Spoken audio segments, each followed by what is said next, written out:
Okay, the next market structure we're going to look at is monopolistic competition. The assumptions of this model are the following. It's assumed that there is a large number of firms who act independently of one another.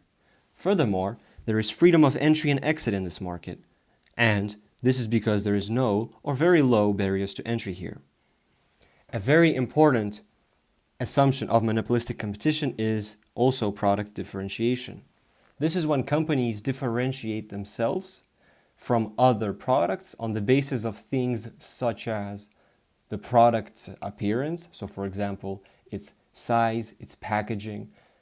It could also be things that are more intangible, like the brand of the product.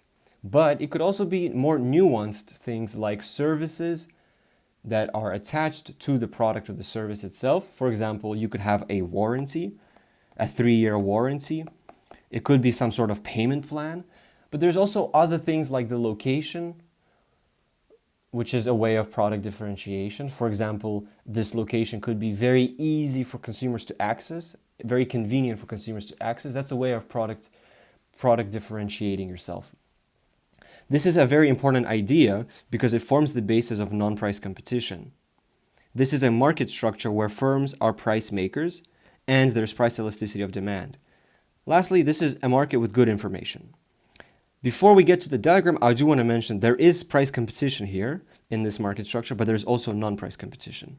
Okay, non-price competition is important because product differentiation is a way of creating monopoly power. The more a company is able to convince consumers that their product is superior, the more monopoly power they have. Therefore, it's logical that in the short run, you would see two types of diagrams from monopolistic competition: a profit maximizing diagram or a loss minimizing diagram. This is again in the short run. We're just going to look at this one for the sake of easiness, because if you are doing an essay, you're most likely going to show a profit maximizing diagram rather than a loss-making diagram. But the logic is very much the same here. So, all right, profit maximization. We can see that in monopolistic competition, the diagram is exactly the same as the monopoly diagram. That is reasonable and that is logical. We can see that the cost structure is exactly the same with MC and ATC. Again, ATC is sometimes referred to AC depending on the teacher or the textbook. We could see that there is a downward sloping demand line and marginal revenue line, and that is because there is a negative relationship between price and quantity demanded. That is intuitive. Okay. It should be noted that the more successful non-price competition is, the greater the monopoly power is of that company. Let's look at a profit maximizing firm in the short run. They're going to produce at a profit maximizing point. A profit maximizing point is here. Why is it here? Because that is the intersection between MC and MR. MC equals MR, which is a profit maximizing formula, at this point because they intersect.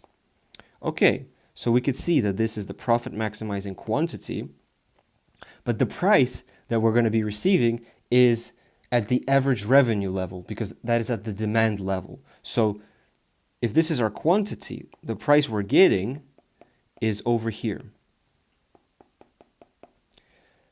The average cost, the average total cost of a company is on this curve, somewhere on this curve. If we try to find it, we could see that it's here. So what we see here is a rectangular box where the price on the market is higher than the firm's average total cost. So this area is the supernormal or abnormal profit area, depending on the definition you use.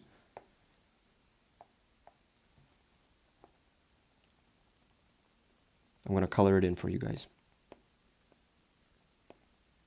Okay, so this is the supernormal profit area in the short run.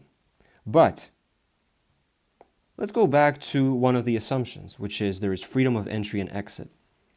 Because there is no or very low barriers to entry, we're not expected to see profit maximization in the long run. That's why I said these two diagrams are in the short run. Because in the long run, more entrants will enter the market, and that will prevent long-run profits, long-run supernormal profits from happening. Because as other competitors see that this is a market where you could make a profit, they will enter the market. And the supernormal profits will disappear. So in the long run, firms are only able to earn a normal profit. And we could see that there is a normal profit here because the ATC line intersects with the demand line, which is the AR line, and the price we get as a firm equals the average total cost of the firm.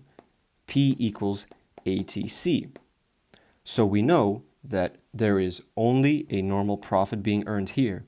This is just a confirmation. So you could see that when you see an ATC line intersect with the D line, which is, or the curve, which is the AR line or the curve, then you will know that this is a supernormal profit being made. But let's talk about efficiency. So we understood that in the long run, supernormal profits are impossible to attain. So are the losses. Because in this scenario, many entrants would leave the market, and that would make the supply of the market go down and push the price up. So in this case, the price would be pushed up to ATC, and it would be a profitable venture for the company. Okay, so in the long run, we need to talk about efficiency. There is no productive efficiency in the long run. The reason for that is because we could see that the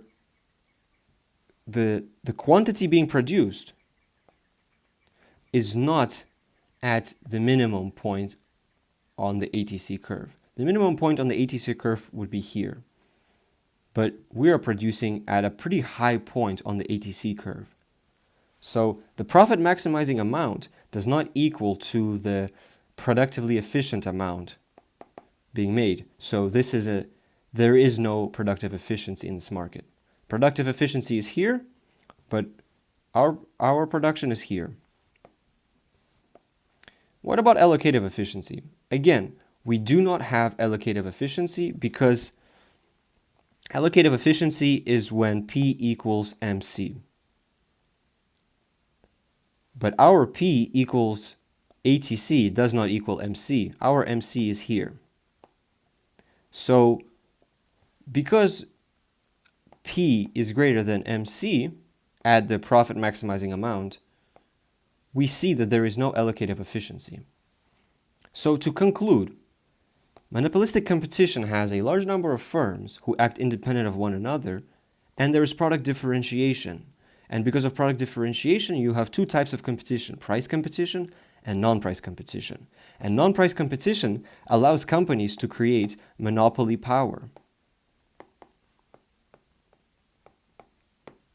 And this monopoly power can allow you to have supernormal profits in the short run. But in the long run, new entrants will enter the market and kill any sort of supernormal profit that could be available. And you can only earn normal profits. The same logic applies to losses, but in this case, entrants would leave the market and prices would be pushed up. So, long run equilibrium is normal profit. But in the long run, there is no productive efficiency because we're not producing at a minimum ATC curve point. And there is no allocative efficiency because we're not producing where the price equals marginal cost.